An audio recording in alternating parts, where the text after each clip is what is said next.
could explain. A part of me thinks maybe I should just make having a messy room my aesthetic, because I feel like this never changes. But let me clean it up anyway. BT dubs, my hair's now brown now. Back to being a brunette girly.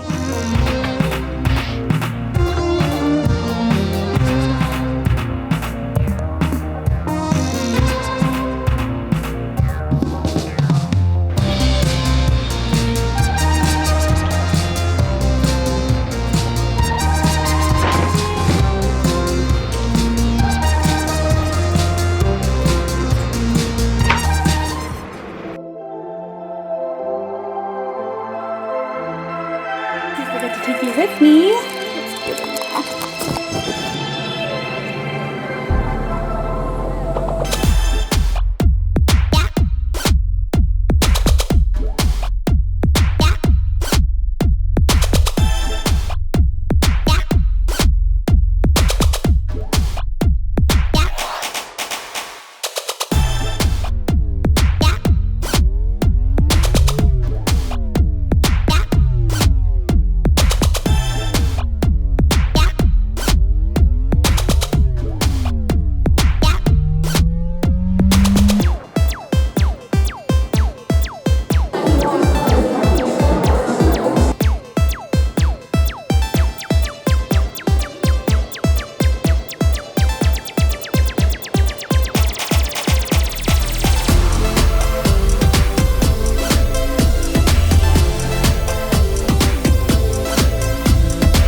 Let's do so crazy busy. It's actually, I think it's like day 4, day 3. I don't know what day it is. It's been a couple days in New York Fashion Week. I know I did a New York Fashion Week video earlier this year, but this one, spring summer, is like a whole nother beast, which I am very fortunate, and I'm not complaining about, so don't get it twisted. It's been absolutely incredible. And again, with that last video that I mentioned, in it I talked about a little bit about how important I feel like it is for, hold on, my screen's kind of dirty. Got you all cleaned up.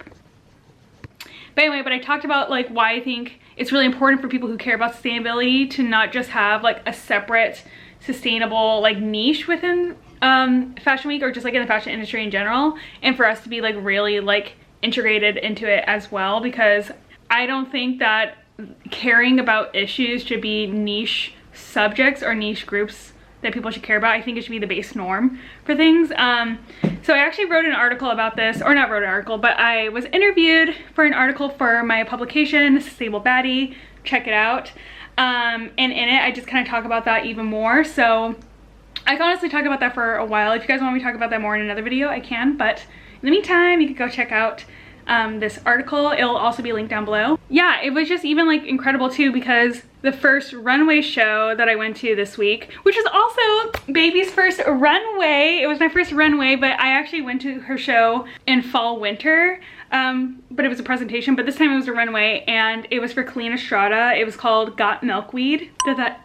All my other 2000s babies, you remember 90s babies? I don't know. If you were a kid in the early 2000s, you remember the Got Milk like campaigns everywhere. Well, this one was like called Got Milkweed. Also, afterwards, I didn't realize this till I got home later, but we were given a sheet, and in it, she not only like breaks down more like what the show is about, but she also has this list of all the materials of each look, which is incredible. Like butter plaid eco certified acetate satin gown. I've never heard of this material before. This is so interesting. I would love to look that up more.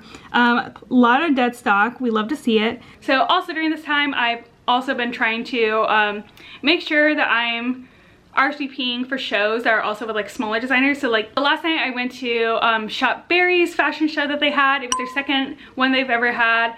And Emma, the designer, she made all these like amazing pieces. They're all like reworked, upcycled, like vintage things, and it was, the theme was like called vices. They had like different things where it was like a wine vice or like a dairy vice, or my favorite was like, there was one that was called the carb vice, and that one I was like, at me, I need this dress. It's amazing. But I think what her and Kalina have in common is that they don't present themselves as sustainable fashion brands. They just present themselves as fashion designers, and at the core of what they do is that they try to both minimize harm for the planet people while also like celebrating like life, culture, and creativity. And I just feel like that is truly where the future of the fashion industry is going, and what I want to see and what I want to support and be a part of. But I need to get ready really quick for my next show. One thing about these cameras, I wish I could get it fully vertical for YouTube, but you know, whatever. But here's the final. I actually think this might be my favorite fit for New York Fashion Week. Also, fun fact, this is a Janelle Robot. Not robot, but that's how I say it. Rabbit, or J-Rat, I think she goes by J-Rat, dress that I bought at the beginning of this year, and I have worn to the ground. Definitely worth this purchase. But anyway, I don't know what purse I'm gonna wear.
Of New York Fashion Week. Well, technically I think there's one more day tomorrow, but today is my last day, and honestly I'm pretty okay with that. This week has been amazing being able to like support so many different designers, but I don't know how the girlies who go from like 3 to 5 shows a day handle it, because I've only done like 1, maybe 2 things a day, and I'm so tired. So props to them. Overall, I'm leaving this week feeling very hopeful, excited, and tired. Yeah, I have one more show that I'm gonna go to. I'm very excited about. It's gonna be with Gabriella Hearst, which is an amazing sustainable like designer who also focuses a lot on like social justice issues as well. And one of my friends, Shie, will be walking in it. If you haven't heard Shie before, she is this fantastic climate activist, and everyone needs to hear about her. She's like incredible, and it's just like, again, like I don't necessarily believe in like you have to have leaders in the movement, but she is just so great at like mobilizing people and really speaking to people to like make change. So I'm really happy that Gabriella Hearst is not only going to include models, but other people who are important figures in the runway as well. So I'm excited to see that, and excited to see some of my climate baddies. So let's go. What kind of video is this if I don't show a fitty? Here's my little fit check of the day. So cute. Also, I think my thing I'm most impressed by or most excited about are the fact that I tied these little like ribbons around my heels. I feel like it adds like such a fun little flair, though it looks kind of cursed without the shoe, but we're gonna ignore that. All right, let's go.